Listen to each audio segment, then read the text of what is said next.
proteinuria, y también tasa RAC o tasa lupina creatinina o relación albumina-creatinina, pero este es el que, para mí, porque sale de internos y todo, urocultivo y eco, yo tengo que saber leerlo sí o sí.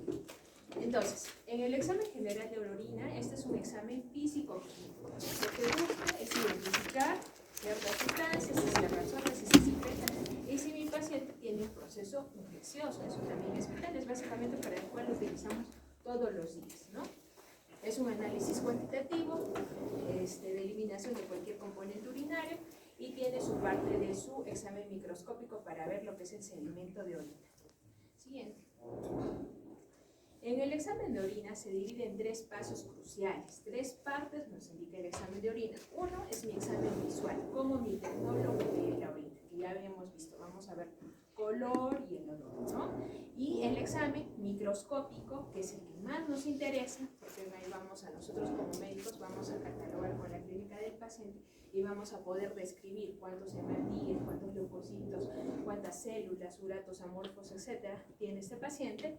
Y lo otro, también que es importante, las tiras reactivas. Pero esas las tiras reactivas tienen que ser un poco más subjetivas porque no siempre es genérico lo que necesitan las tiras reactivas.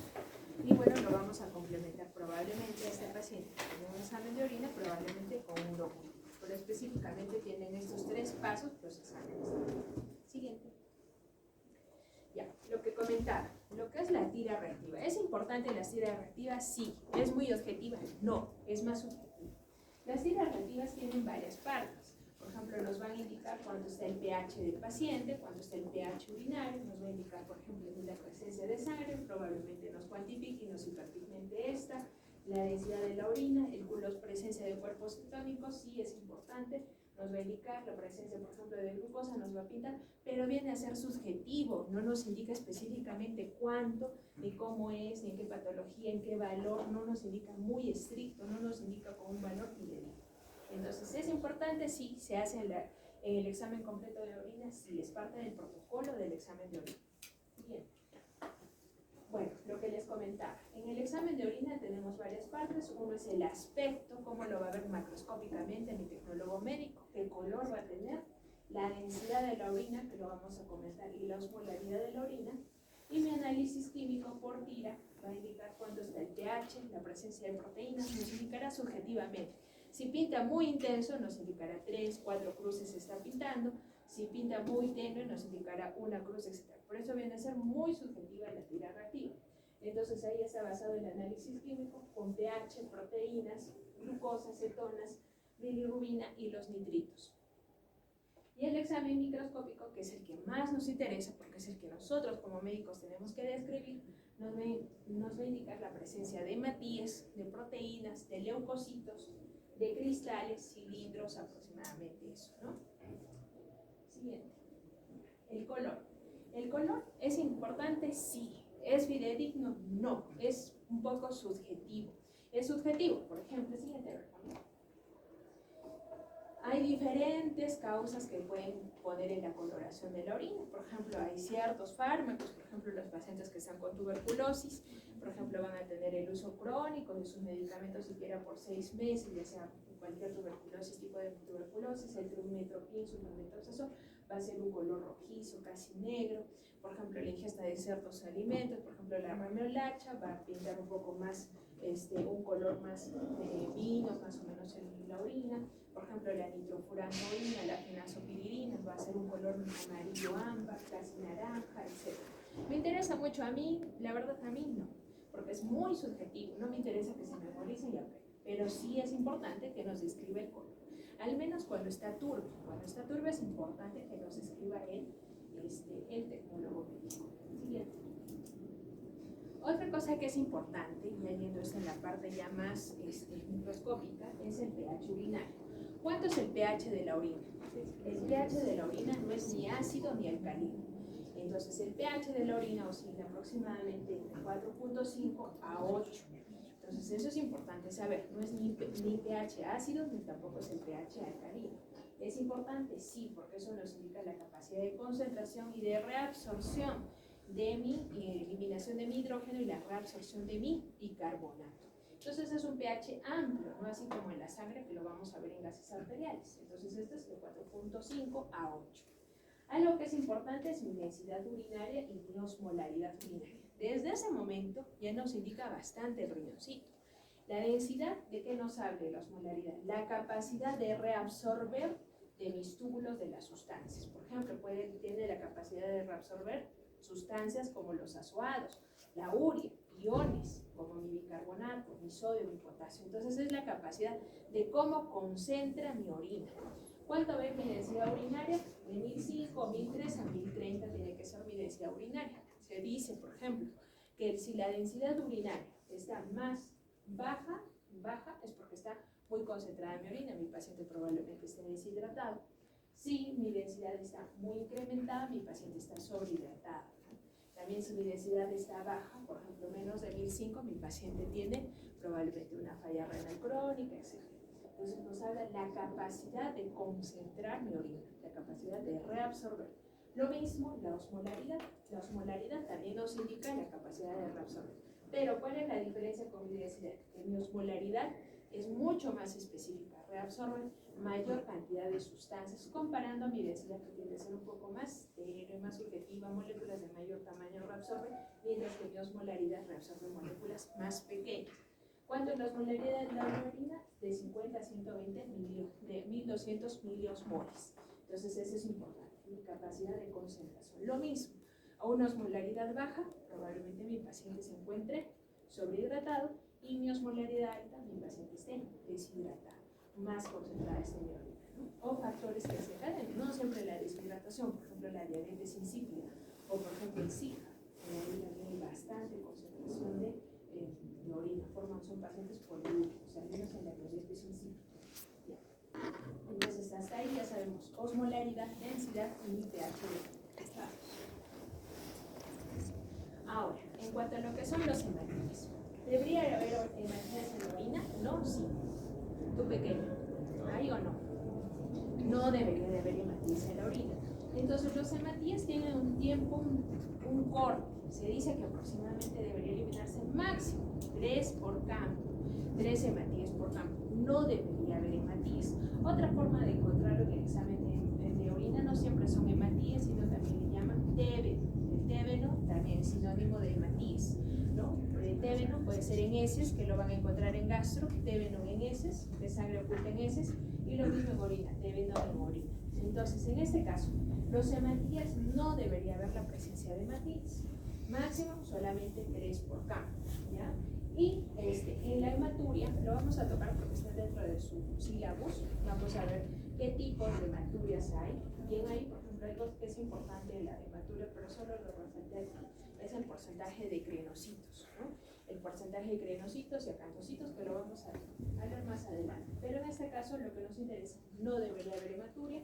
Siguiente, por ejemplo, cuando hay hematuria, hay ciertas patologías que la pueden hacer que se presenten. Pacientes, por ejemplo, por enfermedades de tipo autoinmunitarias, enfermedades glomerulares primarias, etcétera, como por ejemplo la glomerulopatía por IgA o nefropatía por IgA, que ese es un paciente también llamada la nefropatía de IgA, hematuria macroscópica, porque mi paciente orina bastante sangre, tú ves rojo vivo como orina el paciente.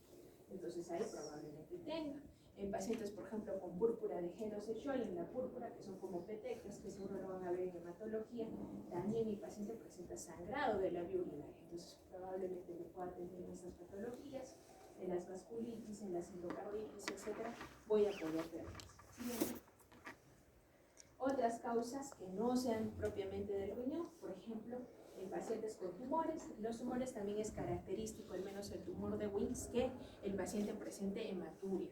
En pacientes con hematuria, en pacientes con litiasis. Las litiasis hacen que el paciente también orine sangre, ¿no? Al momento de pujar y querer expulsar el hito, genera una inflamación en la vía urinaria y eso provoca una hematuria. Entonces también otras causas que no son propiamente, obviamente, del riñón en sí, del glóbulo, ¿no?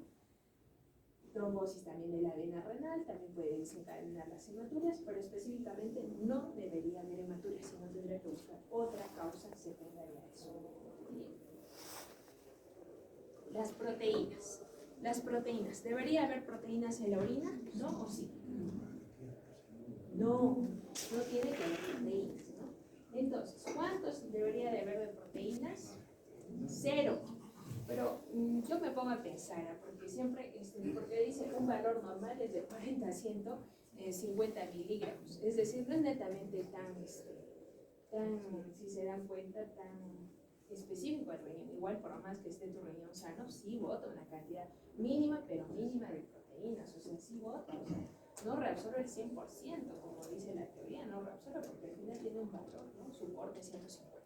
Pero normalmente no deberíamos encontrar en mayor cantidad estas proteínas, ¿no? Su corte es 150 miligramos en la orina, entonces no deberíamos observarlas, ¿no? Cuando hay la presencia de proteínas, vamos a ver que tienen diferentes nombres. Se llama, por ejemplo, microalbuminuria, macroalbuminuria, proteinuria y también síndrome nefrótico. Entonces tienen sus nombres. Las proteínas van adquiriendo según su valor diferentes nombres. Lo vamos a comentar en síndrome nefrótico. Pero en este caso, en el examen de orina, no debería haber la presencia de orina, de proteínas en mi orina. Siguiente. Puede haber diferentes causas que generen que mi paciente tenga proteína. Lo mismo, pueden haber proteinurias de origen propiamente renal. Por ejemplo, en las glomerulopatías. Es la primera causa que va a desencadenar proteinurias y una que es a nivel mundial la más conocida, la nefropatía diabética. Los diabéticos se caracterizan porque presentan proteinurias en bastante cantidad. Entonces, ese paciente, por ejemplo, por más que yo solamente sepa diabético y lo veo en mi emergencia y en su examen de orina veo 2, 3 cruces, probablemente ya está con una nefropatía incipiente. Entonces, en pacientes, por ejemplo, la nefropatía diabética es la primera causa de presentar proteinurias en estos pacientes. Otras, por ejemplo, las primarias, por ejemplo, la glomerulopatía membranosa y la focal segmentaria, también son otras causas de proteinuria en estos pacientes. Y otras causas secundarias, sistémicas, el comentado, el lupus, la vasculitis, la nefropatía diabética, otro tipo de enfermedades, como por ejemplo los tumores también pueden desencadenar, enfermedades metabólicas, ya lo hemos comentado, y entre otras, ¿no? Pero la que más nos importa aquí es la nefropatía diabética y las enfermedades primarias como la glomerulopatía membranosa. Ahora, en el examen de orina, a nivel de lo que es la tira reactiva, cuando estamos viendo la tira reactiva, el laboratorista nos va a poner una cruz, 2, 3 o 4 cruces si es muy intensa la proteína. Entonces existen sus valores para hacer semi-cuantitativo. Si es una cruz, 30 miligramos, hasta 4 cruces, que es mayor de 2.000 miligramos, que va a ser 2 gramos en la orina. Entonces existe su intensidad, ¿no? Siguiente. Ahora, los leucocitos. ¿Tiene que haber leucocitos en la orina? ¿Hay leucocitos o no? No hay leucocitos en la orina. La presencia de leucocitos en la orina, que me indica que mi paciente probablemente esté con un proceso infeccioso, ¿no es cierto? Entonces, en este caso, en la orina no debería de haber. Tiene un corte también en los leucocitos. Tiene que ser menos de 5 por campo, de 3 a 5 por campo, para delimitar que es normal. Menos de esto es normal. Cuando yo ya noto pacientes con una leucocitura mayor de 10, 15, 20, o vamos a ver en los ejemplos mayor a 100, vamos a ver que este paciente ya está presentando un proceso infeccioso llamado infección urinaria. Ahora, las infecciones urinarias no todas son comunes. Las infecciones urinarias, muy generales, infección urinaria. La señora que nos ha venido a ayudar, ella puede decir infección urinaria. Nosotros no. Nosotros estamos en semio. Entonces, nosotros en semio hablamos de infección urinaria alta, baja, va a haber una infección urinaria leve, moderada o severa. Pero en este caso, según el valor, vamos a describirlo más adelante, vamos a ver si hay infecciones urinarias severas. Por ejemplo, severas se llaman a los leucocitos mayor de 70 por campo. Si yo veo 70, 80, 90 o mayor a 100, probablemente este paciente está cursando con una infección urinaria severa, ¿no? También llamada hielonefritis aguda. Entonces, el corte para los leucocitos es de 3 a 5 leucocitos por campo. Si yo lo veo positivo, mayor de obviamente me indica que hay una tumoria, como en la foto, tiende a ser lechoso, blanquecino, con bastante dolor, el paciente viene escéptico, etc. Sí. La presencia de células. Eso también es importante, la presencia de células. Existen diferentes células, porque sabemos que nuestra vía urinaria está compuesta por células del epitelio intersticial. Entonces, al momento de nosotros formar orina, hay un arrastre de células. Esas son las famosas células epiteliales, el arrastre de orina. Ahora, si ustedes hacen la muestra, la prueba, en la mañana, por ejemplo, cuando orinen, van a ver la primera orina de la mañana, en un vaso transparente van a ver detritus. Esas son las famosas células epiteliales que le eliminamos especialmente en las primeras horas de la mañana.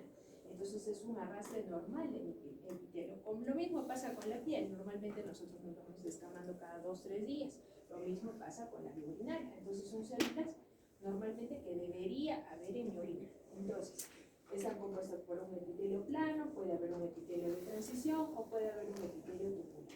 ¿Es algo patognomónico, algo patológico para estos pacientes? No, es un arrastre fisiológico de células epiteliales.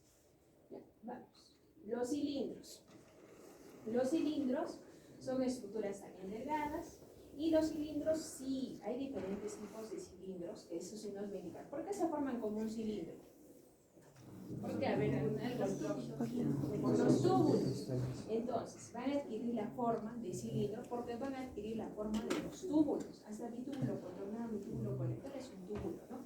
Es como una roca. Entonces, eso va a adquirir una forma de cilindro. Hay una proteína que es una proteína fisiológica, especialmente se secreta a nivel de asa de Henle, que se llama la proteína de Tan-Horsfall. Esa es una proteína también llamada uromodulina. Entonces, esta es una proteína fisiológica que se forma en el riñón y se forma, bueno, ya lo habíamos comentado, una forma del túbulo renal y existen, algunas son fisiológicas, otros de los cilindros van a ser patológicos. Por ejemplo, los cilindros hialinos, que podemos verlo en el sedimento urinario, son homogéneos, incoloros, pero si se presentan nos van a indicar que hay la presencia de un síndrome nefrótico. O sea, cuando hay bastante proteinuria, mis cilindros hialinos van a estar presentes. Luego, los cilindros hemáticos, lo mismo, va a adquirir una forma cilíndrica, pero de coloración rojiza. Entonces, si hay la presencia de este cilindro hemático, me habla probablemente de una glomerulopatía, la que habíamos comentado, probablemente una glomerulopatía por IgA, una vasculitis. Bueno, tengo que estudiarlo para saber por qué está teniendo cilindros hemáticos en mi orina.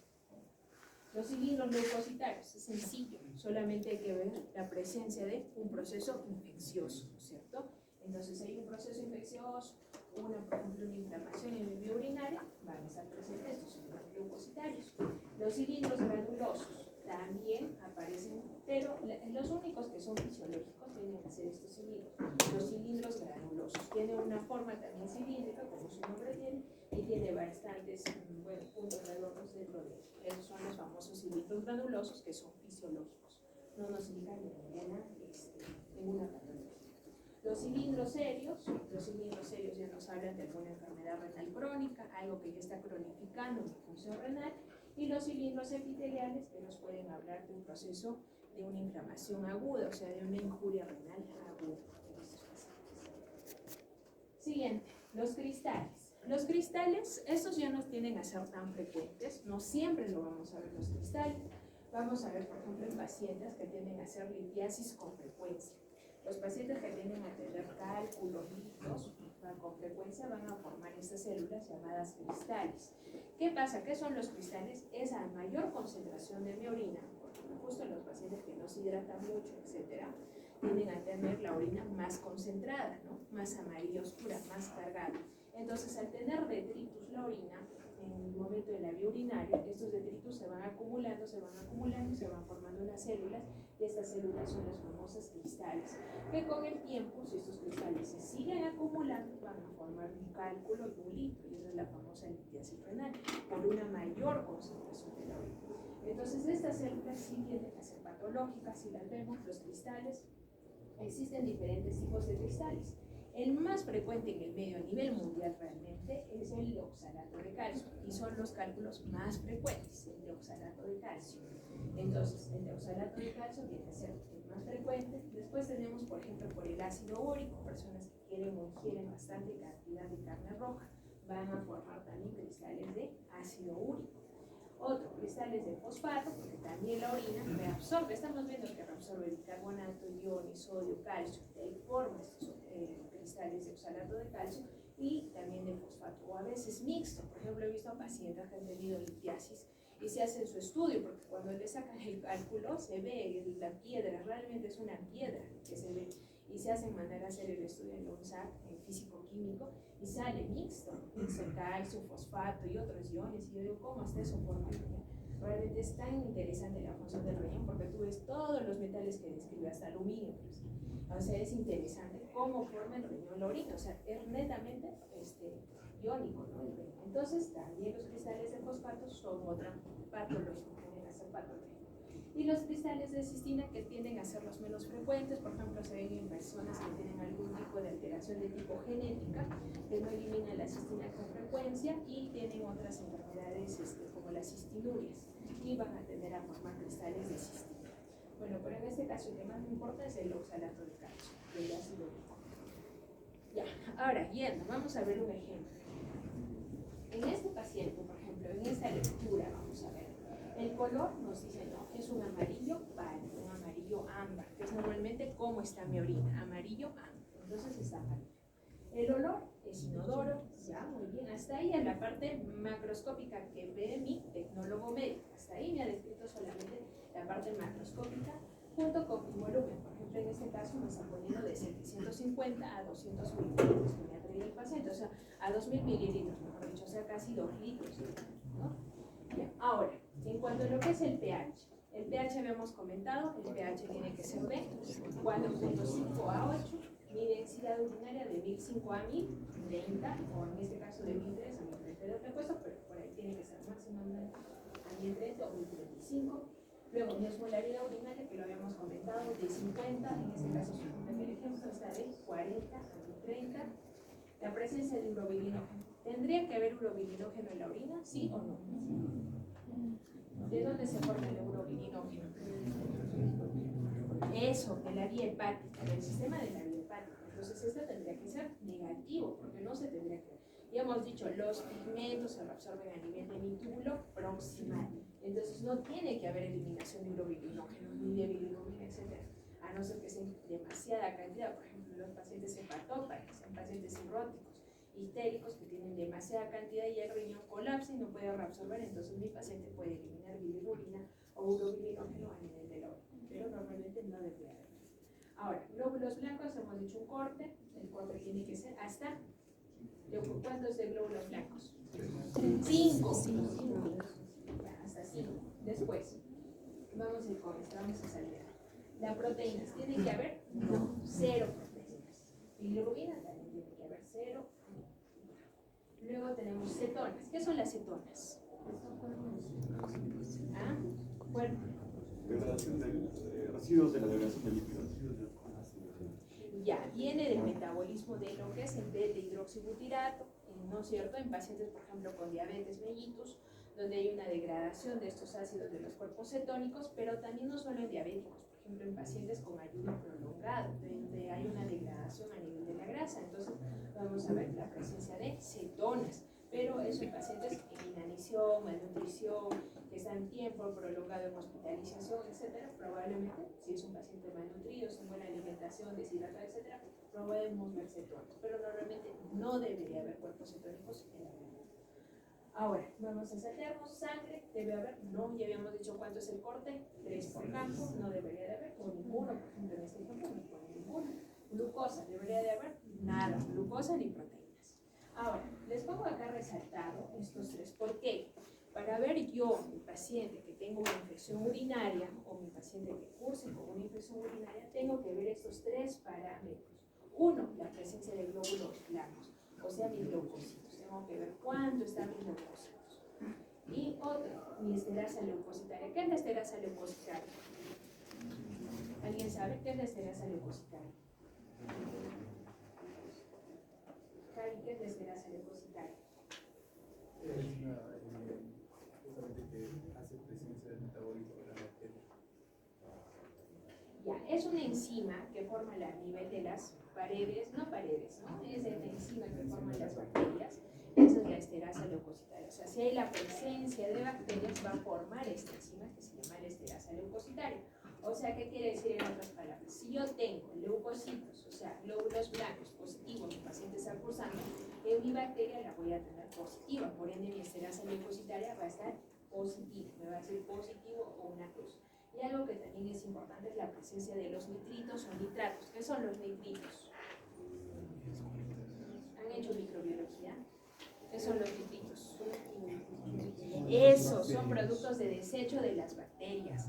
Entonces, si yo tengo un proceso infeccioso, tengo que ver estos 3 parámetros para yo determinar en mi paciente, en el examen de orina, que este paciente está cursando con infección urinaria. No todos los leucocitos que me salen, por ejemplo, si me sale 10 por campo, yo le digo, señor, sí tiene infección urinaria, una leve, pero tiene infección. No, yo tengo que ver mis parámetros, tengo que ver, ¿tiene esterasa leucocitaria? ¿Tiene nitritos positivos? No, quizá está contaminado, con 10 por campo es muy bajo. Entonces quizá a este paciente le tengo que decir nueva muestra de orina, ¿no? Está contaminada. Entonces es importante ver mis 3 parámetros para yo determinar en este paciente si cursa con infección urinaria. Tengo que ver mi esterasa leucocitaria, mi porcentaje de leucocitos y mis nitritos, que es el producto de degradación de las bacterias. Entonces, si está con todos estos, yo determino si está cursando con un proceso infeccioso, tome ese urocultivo y inicia con tal antibiótico. Es vital que yo tenga que ver esos 3 puntos para mi paciente. Ya, vamos. Vamos a ir ahora sí con un ejemplo, vamos a hacerlo. Uno lo hago yo y después vamos a ir con otro. A ver, por ejemplo, en este, ya estos son del hospital. Color, el color es ámbar, normal, ¿no es cierto? Color ámbar, amarillo, que es normal. Aspecto, por ejemplo, me pone y está ligeramente turbio. También me puede poner rojizo, ¿no? Depende, en este caso está turbio. La densidad está 1005, ¿está normal o no? Sí. Ya, normal, 1005 a 1030, normal, perfecto, está reabsorbiendo, o sea, concentra mi orina. Mi pH está en 8, ¿está normal o no? Sí, está normal, de 4.5, entonces está normal. Ahora, esta es la parte hasta aquí, vamos a ver, hasta aquí, hasta proteínas arriba, la parte microscópica, micro y macroscópica, que ha visto el cloro. Entonces el pH está bien. Ahora, sangre me pone que está viendo 2 cruces de sangre, o sea, hay probablemente presencia, hay sangrado en este paciente. Cuerpos cetónicos me está poniendo una cruz, puede ser diabético, malnutrido, en inanición, etcétera, pero sí hay cuerpos cetónicos. Ahora, la presencia de nitritos está positivo, o sea, debe tener una infección urinaria. Veo proteínas en cruces, me está indicando que hay 3 cruces de proteínas, o sea, probablemente está con un proceso inflamatorio en la vía urinaria, porque por algo está perdiendo proteínas, por algo está perdiendo sangre este paciente.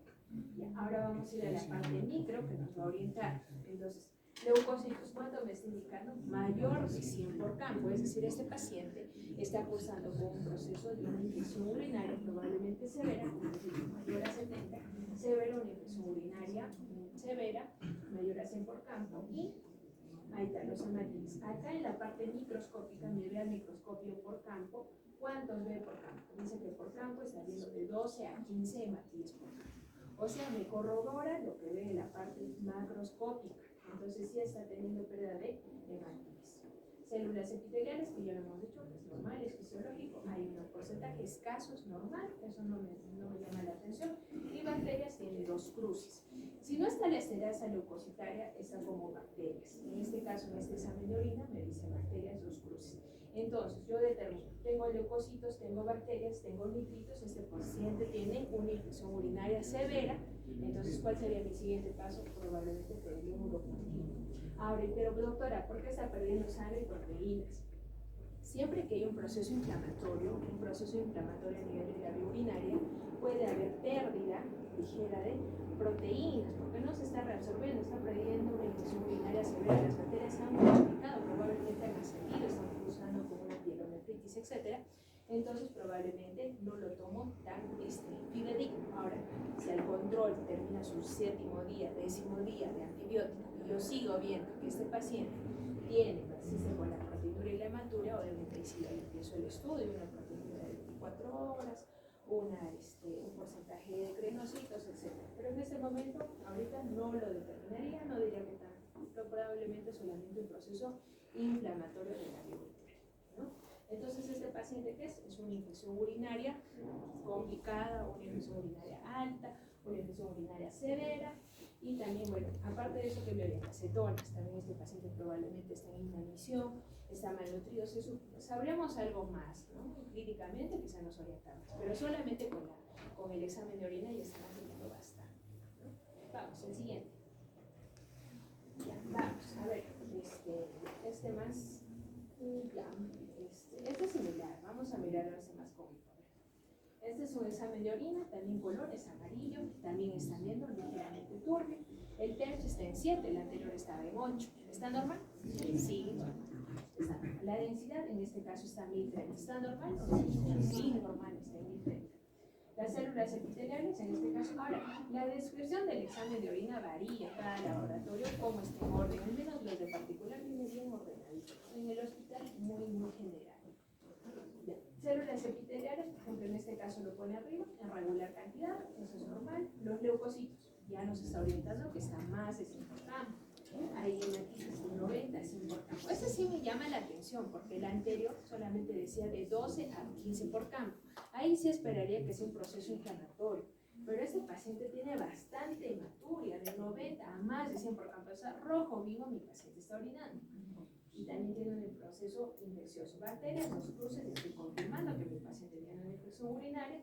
Veo mis nitritos, también está positivo, o sea, es una igual. Filamentos mucoides, hay positivo, o sea, bien, este paciente probablemente se ha tomado también a la primera hora de la mañana. Por eso ve también ligera mucosidad. Ahora, hemoglobina 3 cruces, que es lo mismo que mis hematíes, o sea, sí está bastante alto, por eso me pone 3 cruces, demasiada cantidad veo y también se corrobora con la parte microscópica que me pone, ¿no? Más de 100 por campo. Y mis proteínas, 2 cruces. Entonces, ¿qué yo determino en este paciente? Que sí, también está cursando con infección urinaria. Pero hay algo más. Hay algo más. ¿Quién? A ver, que aporte algo. ¿Qué más en este paciente? La hematuria es la que me llama la atención. Cuando hay un proceso inflamatorio debería haber 10, 15, ya, bueno, siendo bueno 20, 25 por campo de hematíes y proteínas que sea una cruz. Pero cuando yo ya tengo en demasiada cantidad, o sea, como es este caso, que tiene hematíes mayor a 100 por campo, entonces yo ya pienso en algo más. ¿Qué ha pasado en este paciente? Quizá lo han sondeado, le han provocado una hematuria traumática, ¿no? En el momento de sondear, pacientes con hiperplasia y próstata, etc. O ¿qué ha pasado? Que el paciente quizá es mujer, está con su periodo menstrual y esta parte cursando con una infección. O ¿qué ha pasado? Mi paciente que está con warfarina, un anticoagulante, o que tiene una glomerulopatía de base, una vasculitis. ¿Qué ha pasado? Eso no es normal. Tengo que preguntar por qué es. Eso ya mayor de 100 por campo y no es tan fisiológico. Esto ya se debería hacer más estudios, ¿no? Determinar por qué. Entonces, este paciente sí es una infección urinaria severa, pero cursando con una hematuria franca. Entonces, aquí ya habría 2 diagnósticos. Una hematuria franca que habría EAD, de etiología determinada. ¿Qué cosa le ha pasado a este paciente? Vamos al siguiente. Ya. A ver. Ya, a ver el siguiente. Ya, a ver el siguiente. Ya. Es que están. Ya. A ver, vamos con este. Vamos a empezar con este. Voluntario. Ya, llamamos. Renata, un número, ya que no. Del 37 allá, 8. Ya, ha venido. Gric, Farfán. ¿Quién es Gric? A ver, Gric, cuéntanos. ¿Qué es lo que ves en este paciente? Está medio borroso porque son antiguas, buscar. A ver, cuéntanos. A ver, te leo. Colores hematúrico. Aspecto está turbio, densidad está pH 8, densidad de neuronas. Cuéntanos desde la cabeza, ¿cómo está el paciente? Pero está un poquito rojo. ¿Ah? O sea, el color es un poquito rojo. Fuerte. Hematúrico, Ya. el color. ¿Qué más tiene? pH, ¿cómo está? Está bien. Ya. Densidad. También. Ya. ¿Qué más? ¿Qué le ves a este paciente? Tiene proteinuria.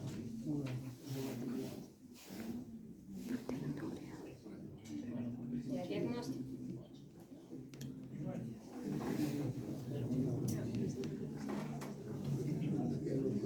¿Qué diagnóstico tiene este paciente? ¿Ah? Ya, sin soplar, si no la siente bien en la cara. ¿Qué tiene?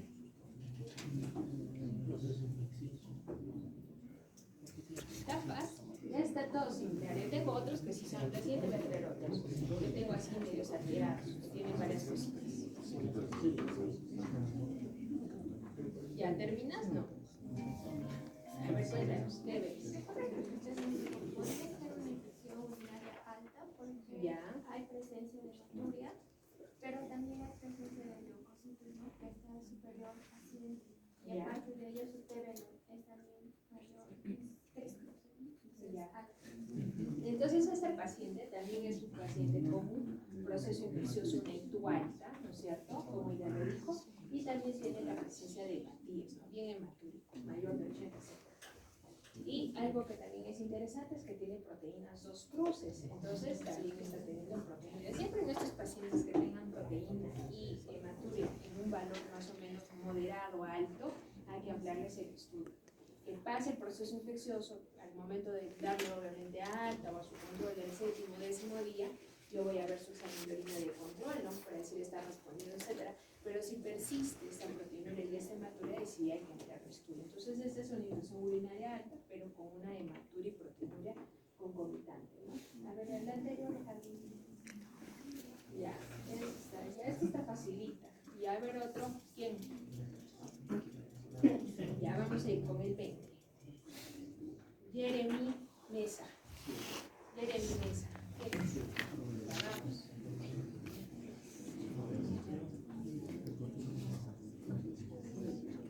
Sin miedo, Alexis, estamos en clase. Ahora habla antes de tiempo. ¿Qué tiene? Ven aquí, para que esa que te sopla todo, ven aquí. Ven aquí.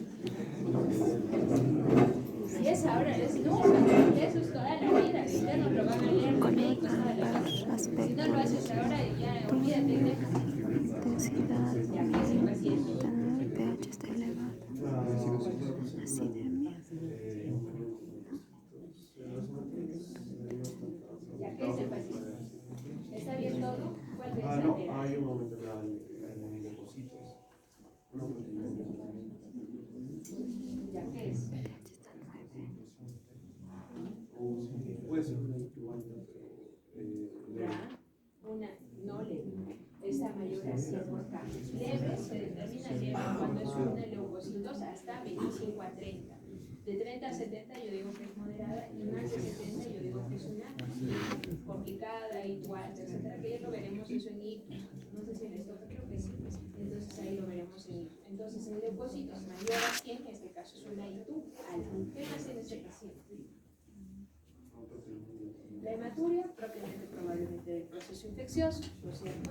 Y las proteínas, eso es lo que llama la atención. Tiene 3 cruces de proteínas. Este riñón debe ser un riñón crónico que está cursando con un proceso infeccioso. ¿Algo más que te llama la atención?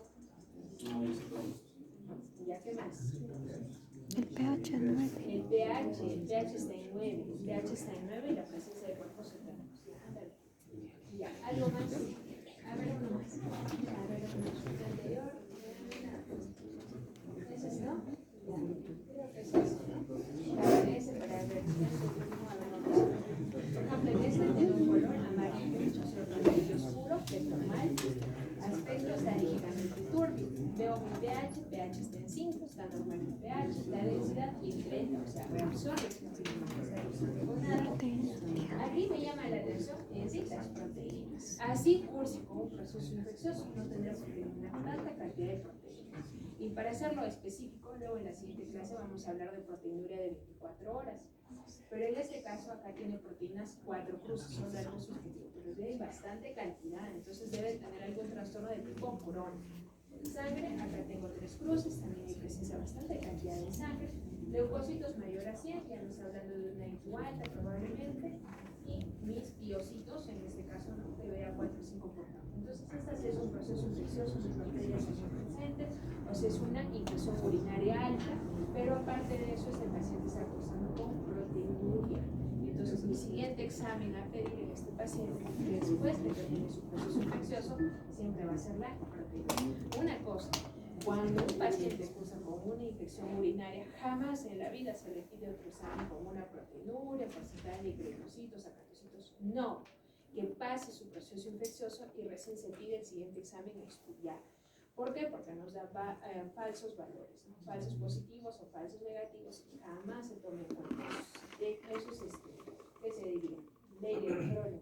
Nunca se pide cuando está cursando un proceso infeccioso algo más allá de un examen de orina. Que pase su proceso infeccioso y probablemente le voy a pedir más, ¿no? Una proteinuria, porcentaje de granocitos, etcétera, para cuantificar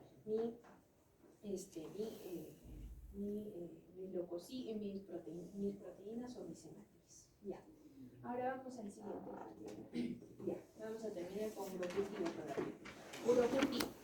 En el urocultivo es importante, el urocultivo normalmente se hace por diferentes placas, ustedes más o menos ya la saben. Hay diferentes placas, el agar de McCunney, que es el más conocido para lo que es una toma de muestra de un urocultivo, y placas con agar de sal. En este caso, el que más nos interesa serían las placas con agar. Hay que esperar de 5 días aproximadamente para la lectura final y el resultado final para poder ver qué germen ha crecido en este tipo de placas. Siguiente. Ya. En lo que es el urocultivo existen fases de crecimiento, existen 4 fases de crecimiento. La fase LA, que es el periodo de adaptación, donde recién ha hecho la muestra el tecnólogo. La fase exponencial, que es el momento de crecimiento y de replicación de mi bacteria. Mi fase estacionaria, que es el mayor crecimiento de mi bacteria. Y la fase muerte, que ya aproximadamente que después, pasando de 7 a 10 días, mi placa ya no sirve, ¿no? Siguiente. Condiciones de la muestra, eso ya sabemos, pues solamente para recalcar, lo mismo que en el examen de orina. Siempre la muestra de orina tiene que ser la primera toma de la muestra de la mañana, la primera orina de la mañana, tiene que haber desechado el primer chorro de la orina y el segundo chorro es el que se recolecta para la toma de muestra. ¿Por qué? Porque hay un barrido de las células, un periodo de contaminación a nivel de la zona genital y ese es el que tiene que haber ese barrido. Siempre explicar al paciente, siempre. Más que todo, más que para examen de orina, porque el examen de orina viene ahorita a esta hora, a las 7 de la noche, y yo le hago tomar su muestra de orina. Mi paciente está con dolor, no va a esperar hasta mañana, entonces lo toma. Pero el cultivo sí es importante que se lo hagan en la primera toma de la muestra de la mañana, adecuadamente tomada, para que el germen crezca. Muchas veces sale el examen de orina mayor así, un cultivo no hay, o sea, no ven el germen. Entonces es importante que se tome adecuadamente la muestra del paciente. Ya, ahora existen diferentes muestras para cómo obtener la muestra del cultivo. La que más conocemos obviamente puede ser por la del chorro medio, que es la que nosotros normalmente podríamos tomarnos ahora. La cateterización, que es mediante una sonda Foley, por ejemplo en los pacientes pediátricos, también por sondita, o por sonda Foley, o por cateterización también. Y la punción suprapúbica, también llamada talla vesical, que es una incisión, un pequeño corte que se hace a nivel de la región suprapúbica, en ciertos pacientes que tienen alguna alteración a nivel de vejiga. En ellos, por ejemplo, se puede hacer con la punción suprapúbica. En pacientes pediátricos, por ejemplo, en su penecito, no sé si han rotado pediatría, les ponen bolsa colectora y las pacientes también mujercitas tienen unas bolsas colectoras pegadas a su pañal para tratar de recolectar la orina de la mañana. Entonces existen diferentes tomas de muestra. Ya, antes de pasar, ustedes están haciendo fármaco. ¿Qué cosa es la concentración mínima inhibitoria? ¿Quién sabe? ¿Qué es el CMI? ¿Ya han hecho fármaco? Varios ya han hecho. ¿No han hecho?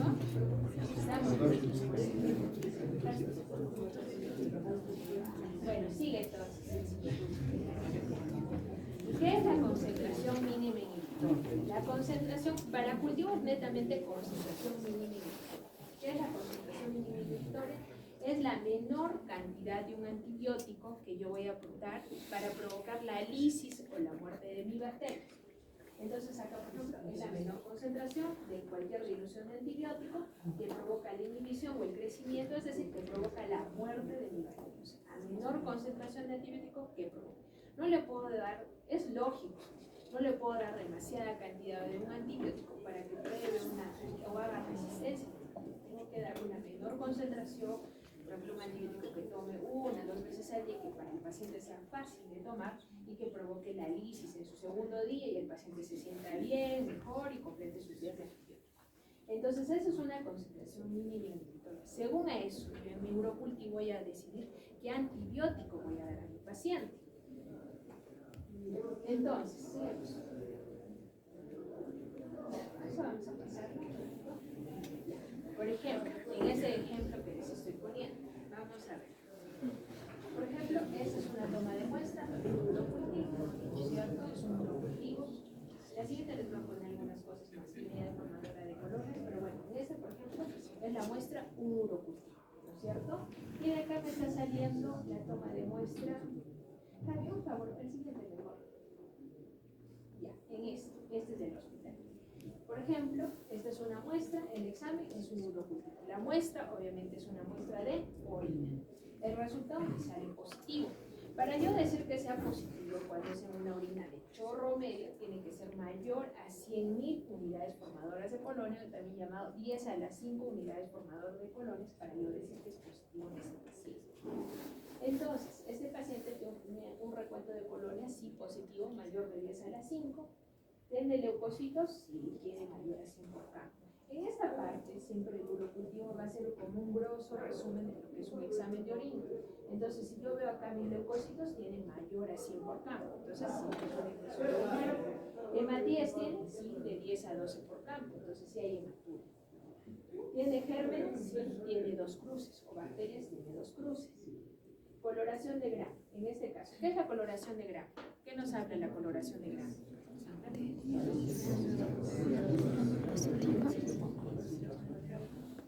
es la coloración de Gram? ¿Qué es la coloración de Gram? ¿Qué es la coloración de Gram? ¿Qué nos habla? En bioquímica no han hecho, en microbiología no han hecho nada ustedes. Creo me di de frente este semestre. Nada, nunca, sí, de verdad, nunca han hecho nada ustedes. ¿Ah? ¿Qué cosa es la coloración de Gram? En microbiología, ¿qué es la coloración de Gram? ¿Qué nos habla? De cocos gram positivos y cocos gram negativos. Eso es lo único que nos tiene una coloración de Gram. Entonces, si nosotros vemos acá una coloración de Gram, nos dice que hay la presencia de cocos gram negativos. Entonces, ahí ya me tengo que recordar ahí en microbiología qué bacterias son gram positivas, gram negativas, quiénes son anaerobios, quiénes son bacilos, etc. Tengo que saber eso porque ustedes que están empezando fármaco, lo que son antibióticos, ahí van a ver cada grupo de antibióticos y qué bacterias va a provocar lisis. Entonces, en este caso, en mi coloración de Gram me dice que es positivo para cocos gram negativos, pero yo cocos hay diferentes cocos gram negativos, yo necesito saber la bacteria y eso es lo que me dice mi curso. Entonces, acá me dice, ¿qué microorganismo aislado? El Proteus mirabilis. Entonces, en ello, ahora, una cosa, ¿cuál es el germen que más habita en la vía urinaria? ¿Cuál es el germen? La Escherichia coli. La Escherichia coli es el germen que más habita en la vía urinaria. Es un germen normalmente que tiene que habitar habitualmente ahí en la vía urinaria. Así como en la piel hay estafilococo, o en la boca también hay estafilococo, en la vía urinaria hay Escherichia coli. Ahora, si esta se va a multiplicar en exceso por cualquier otra patología, retención de orina, etc., obviamente se va a volver una Escherichia coli productora de infección urinaria, ¿no? En este caso, por ejemplo, el germen que ha estado hablando es el Proteus mirabilis. Entonces, hasta acá lo que me dice nada más el urocultivo es que sí, es positivo, que es un coco gram positivo que me está provocando una infección urinaria y es el Proteus. Ahí yo tengo que decidir qué antibiótico voy a utilizar. ¿Cómo vamos a hacer? Que repasen. Antibióticos, no sé cómo van a leer cultivo. No han hecho esto, es un poco raro. Bueno, existen diferentes grupos de antibióticos, ¿ya? Algunos de pared. De pared tiene que, no sé cómo van a reprobar. No, tienen que saber un libro.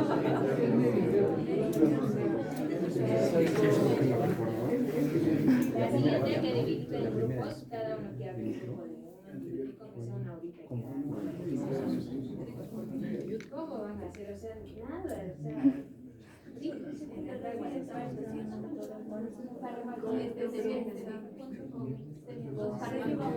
ni siquiera fármaco 2 han hecho nada.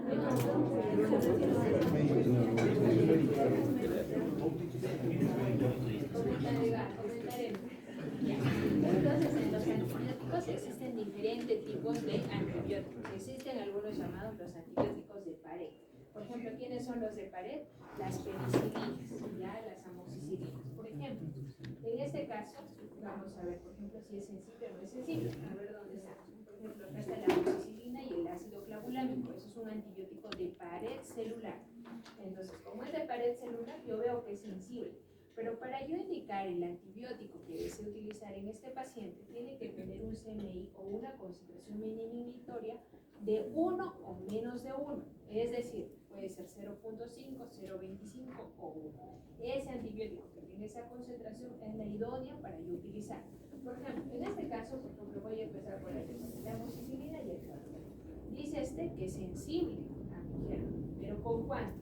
Concentración de 4 2. O sea, ¿qué quiere decir? 4 de amoxicilina y 2 de clavulámido. ¿Sería adecuado utilizar en este paciente? No, porque ¿qué quiere decir? En otra palabra, sería 4 veces de mi amoxicilina, de su dosis habitual, para yo provocar la lisis de este Protus mirabilis. Es demasiada concentración. Ya no voy a tener mi efecto lítico de muerte de mi bacteria con este antibiótico, sino voy a tener los efectos secundarios de mi antibiótico. Entonces yo tengo que decidir el antibiótico que sea menor concentración o mínima inhibitoria para que provoque lisis. Bueno, empezando con la amoxicilina, no. Otra de las familias de los antibióticos de pared es la ampicilina.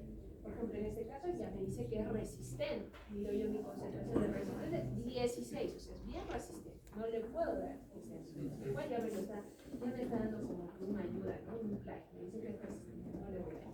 La cefazolina también es un antibiótico de pared, pero pertenece al grupo de las cefalosporinas. La cefazolina, por ejemplo, es una cefalosporina de primera generación. Esta también me dice que es resistente. Yo miro con 4 de CMI, 16, es demasiado resistente. Ya, vamos a otra. Otra que sea de pared. De pared hasta ahí murió.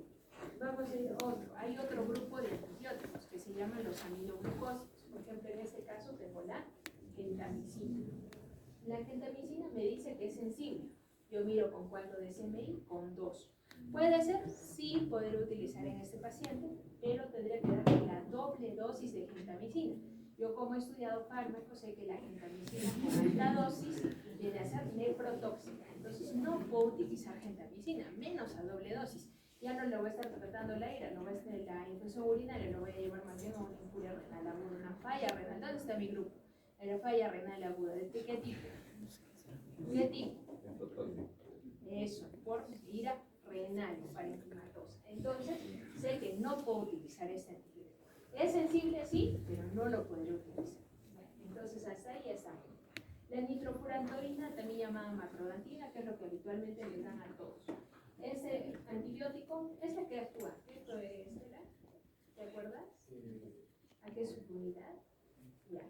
La nitrofurantoína, por ejemplo, en este caso nos dice que es resistente. ¿Cuánto de concentración? 64. Y sí, si nosotros sacamos a la mayoría de los pacientes, por ejemplo adultos que están hospitalizados, como reciben a diestra y siniestra de nitrofurantoína, la mayoría tiende a ser resistente. Y ahí está, mira, un ejemplo claro que hasta en 64 está resistente. O sea, bien resistente para este antibiótico. Ya, ahora vamos a ir. Tetraciclina, difícil que utilice para vía urinaria. Sabemos, por ejemplo, por fármaco que no se da tetraciclinas para vías urinarias, no, ni siquiera lo mismo. Pipetazo tampoco, porque es más sensible para la piel, entonces no me interesa, esto no es piel, eso es vía urinaria. Entonces lo que me interesa en este caso, ya murieron todos estos antibióticos. Me quedo con otros antibióticos que se llaman los famosos carbapenems. ¿Quiénes son los carbapenems? Son 3, el imipenem, el meropenem y el ertapenem. En este caso, por ejemplo, el Hospital del Seguro tiene con ertapenem y meropenem y han hecho el estudio. Miro con ertapenem. ¿Cuánto es sensible? ¿A cuánto? A 0.25. Miro con el meropenem. ¿Sensible a cuánto? A 0.5. Entonces, ¿cuál utilizo? ¿El mero o el ertapenem? Cualquiera, porque los dos son a menos de 1. Entonces son antibióticos un poco costosos, de alto costo. Incluso el infectólogo tiene, por ejemplo, para el ertapenem tiene que venir el infectólogo a dar pase porque es bien costoso el ertapenem. En este caso, para no esperar a mi interconsulta y todo, yo ya al inicio meropenem en este paciente. Entonces ya al inicio con 0.5 a este paciente mi antibiótico. Entonces según su dosis, según su peso, etcétera, yo ya le digo. Yo tengo que saber un poco de antibióticos, no es así nomás el chapazo. Tienen que saber un poco de los antibióticos de pared, los aminoglucósidos y esos que son los carbapenems. Entonces, en este caso, mi Protus mirabilis es sensible a los carbapenems. En este caso, mi tratamiento puede ser ERTA o meropenem, que puedo decidir en este paciente. El anterior, a ver, Javi, el primero. Por ejemplo, en este paciente es un urocultivo positivo. ¿Qué germen aislado en este? Leche común, que es el más frecuente. Entonces, yo veo el antibiograma. También, es otra forma de describir. Eso es lo mismo pasa, en particular te traen de distinta forma. Entonces yo miro, por ejemplo, en acá ya me ayuda, miro los más sensibles. En este caso la nicasina está en 2, es sensible, pero ¿a cuánto? Esta es cefepime, es cefotaxina. Ya, en este caso, ¿cuál es? Vamos a decidir, a ver, vamos a ver, mira, por ejemplo, acá la nitrofurantoína es sensible, pero a 16 es mucho, 16 veces la dosis de mi antibiótico para provocar la lisis del germen, es mucho. En este caso, por ejemplo, el meropenem está en 1, puede ser, es una elección. Otro, sensible, este es 4 veces de su dosis, no. En este, ceftazidima y ceftriaxona puede ser una elección, también lo podría dar en este paciente. La ceftriaxona le podría dar, o también lo que es el meropenem. Ahora, hay una característica en este cultivo, no solamente es un Escherichia coli, acá me dice que es un BLE negativo. ¿Qué cosa es BLE? ¿Sabe? BLE, ya, ¿qué cosa es? Eso, beta-lactamasa despetroniada. ¿Qué me quiere decir?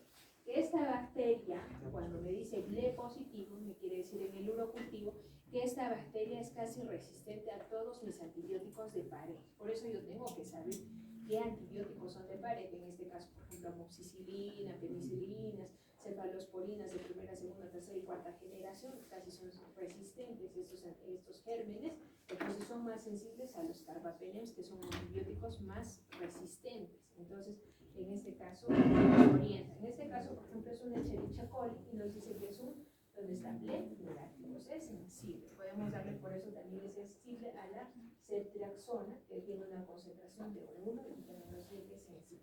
Podríamos darle, ¿no? O sea, porque es sensible a los antibióticos de pared. Bueno, pero tienen que saber un poco de antibióticos, un poco complicado de aplicarles de esa manera. Ya abren este es un Escherichia coli. Un Escherichia coli no nos pone si es BLE o no es BLE. Y vamos a ver, ¿qué antibiótico decidimos en este paciente? A ver, ¿qué antibiótico? Ya. Sí, imipenem, que podríamos decir a este paciente, tiene una concentración nada más de 1. Le podríamos indicar el imipenem, también le pueden indicar el ertapenem, que está a 0.5, le pueden indicar eso. En este caso no nos dice qué BLE es, también le pueden indicar alguna cefalosporina.